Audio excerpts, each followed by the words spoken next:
सूजी खुद तो नहीं देख सकती, लेकिन उसने बरसों तक आंध्र प्रदेश के एक सर्कस में लोगों को करतब दिखाए हैं। इसके बदले सूजी को वहां ना तो ठीक से खाना दिया जाता था और न ही उसके साथ अच्छा सलूक किया जाता था। जब उसे बचाकर यहाँ मथुरा के elephant conservation and care centre में लाया गया तो वो बहुत कमजोर और बेहाल थी। यहाँ मौजूद हर हाथी की ऐसी ही कोई न कोई कहानी है। हाथियों की संख्या हर साल कम हो रही है। सैकड़ों हाथी मर रहे हैं। हम उन्हें खो रहे हैं क्योंकि उनके बसेरे मिट रहे हैं। जंगल खत्म हो रहे हैं, शहर फैल रहे हैं। बहुत से हाथियों का तो शिकार भी होता है, उन्हें इस्तेमाल किया जाता है, उनका शोषण होता है। हम हाथियों को बचाते हैं, उनका पुनर्वास करते हैं। आज दुनिया में जितने भी एशियाई हाथी बचे हैं, उनमें से लगभग 60% भारत में रहते हैं। लेकिन अब वो अपना अस्तित्व बचाने के लिए संघर्ष कर रहे हैं। आज हाथियों के सामने सबसे बड़ी चुनौती है उनके प्राकृतिक बसेरों का अलग थलग पड़ना। हाथी एक दिन में 30 से 40 किलोमीटर चलते हैं, लेकिन अब जंगलों के बीच निकलने वाली सड़कों, हाईवे और रेल की पटरियों ने उनके इलाकों को बांट दिया है। वे सड़कों को पार करने की कोशिश करते हैं, रेल लाइनों के पार जाते हैं और इस दौरान मारे जाते हैं। इसके अलावा गैर कानूनी रूप से उनका शिकार होने का भी जोखिम होता है। शिकारियों के गैंग हैं जो उन्हें पकड़ते हैं, बेचते हैं, फिर उनका इस्तेमाल टूरिज्म में होता है, हाथियों की सवारी में होता है। इसीलिए हम इस सब के खिलाफ हैं। आज जंगलों में 22,000 से भी कम एशियाई हाथी बचे हैं, जबकि 2,700 से ज्यादा हाथी इंसानों की कैद में हैं। इनमें ज्यादातर अलग अलग यातनाओं से गुजरते हैं। ऐसे ही हाथियों की देखभाल के लिए वन्यजीव संस्था वाइल्ड लाइफ SOS ने 2010 में इस सेंटर की स्थापना की थी।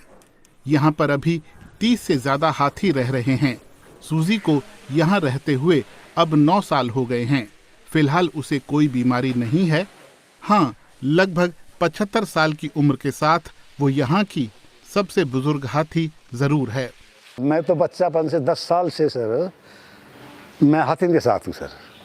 मुझे पहले से ही इनसे बहुत प्यार है। छोटे से ही मुझे ऐसी लगा ना मैं पढ़े हो ना लिखे हो, कुछ भी ना करे सर, सिर्फ हाथी इनकी सेवा कर रहा हूँ। अब मुझे ऐसी यात्री मिल गई है, इसकी सेवा बहुत ही अच्छी तरीक़ा से कर रहा हूँ। जैसे अब भी आप देख रहे हैं, हरी हरी घास लेके आए काट के खेत से। इसके मुंह में दांत नहीं है, डांट नहीं है, वैसे चारा इस पर चबता नहीं है। केला है और ये तरबूज है, उसका छिलका उतार के सर और जूस बना के पीती है सर। ये 50 साल की उम्र को पार कर चुकी जिंजर को 2021 में यहाँ लाया गया था। उसकी चोटें इतनी गहरी हैं कि अभी तक ठीक नहीं हो पाई हैं। यहाँ आने से पहले जिंजर को जलसों जुलूसों में चलाया जाता था। उसकी सूंड और मुंह को चौक से रंगा जाता था। डॉक्टर उसकी आंखों की खोई रोशनी तो वापस नहीं ला सकते, लेकिन पैरों में लगी चोट को ठीक करने की कोशिश कर रहे हैं।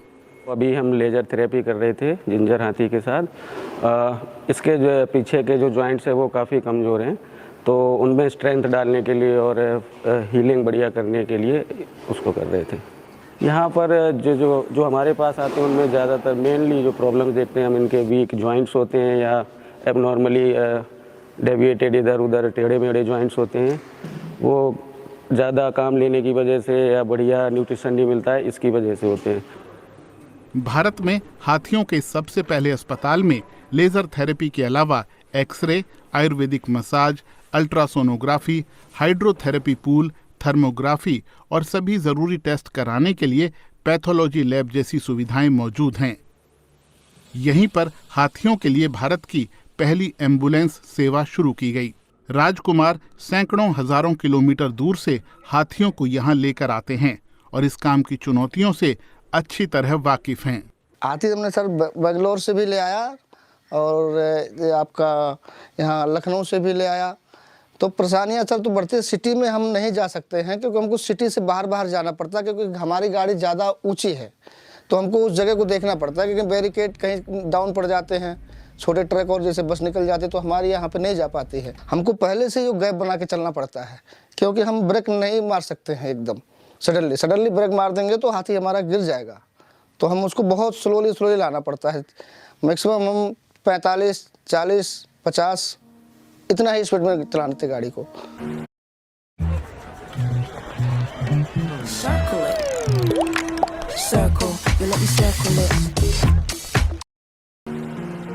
Elephant conservation and care centre हाथियों का सिर्फ जीते जी ख्याल नहीं रखता, बल्कि दुनिया से चले जाने के बाद भी उनकी यादों को संजो कर रखता है। सेंटर का कहना है कि एलिफेंट मेमोरियल का मकसद हाथियों के बलिदान को याद रखना है जो इंसानों के अत्याचारों का शिकार बने। लूना भी इन्हीं में से एक थी, जिसे तमाम कोशिशों के बाद भी ज्यादा समय तक जीवित नहीं रखा जा सका। बहुत बुरी कंडीशन में थी। इसके पीछे के दोनों पैर क्योंकि सड़क पे चलाने की वजह से और इनको हमेशा चेन में बांधने की वजह से, अंकुश मारने की वजह से इसके दोनों पैर पीछे के काफ़ी वीक हो चुके थे। और एक बहुत लास्ट सिचुएशन थी जब हमें खबर मिली, हमें परमिशन मिली, हमने इसे अपने रेस्क्यू सेंटर पे लाया। कुछ थोड़े ही समय के लिए हमने इसे ट्राई किया कि इसकी जो भी पुरानी इसकी यादें थीं जिसमें इसे बहुत टॉर्चर किया गया हमारी सभ्यता को खुश करने के लिए, हमने ट्राई किया कि जो भी इनकी बची हुई लाइफ है उसको अच्छे से अच्छे दिया जाए। सेंटर के इस हिस्से में कुछ ऐसी चीजों को रखा गया है जिनके जरिए इंसान हाथियों को काबू करते हैं या फिर जो चाहें उनसे वो कराते हैं। मेरे हाथ में जो देख रहे हैं आप, इसको कहते हैं स्पाइक चेन।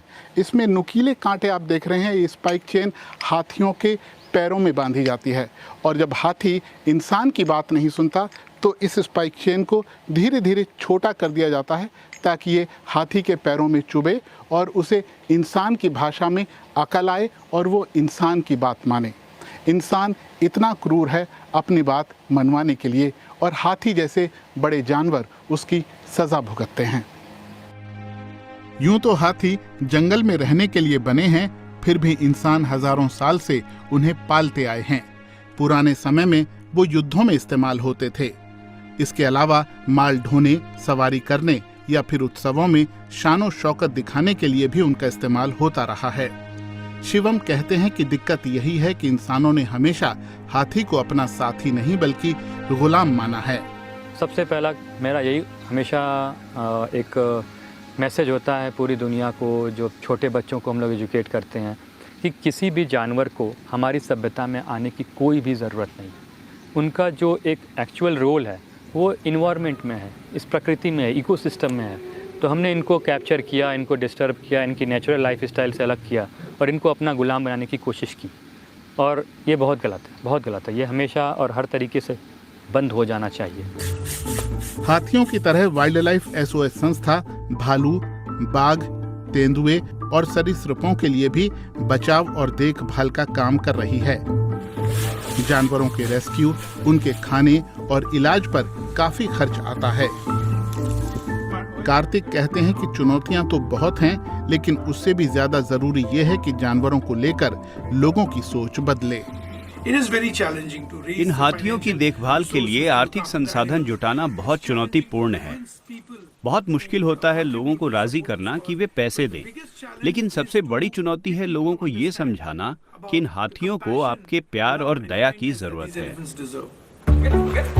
सेंटर में आने से पहले ये हाथी बहुत दुख झेल चुके होते हैं, लेकिन अपनी बाकी बची जिंदगी के जितने भी दिन वो यहाँ गुजारते हैं, वाइल्ड लाइफ SOS उन्हें खुशगवार बनाने की पूरी कोशिश करता है।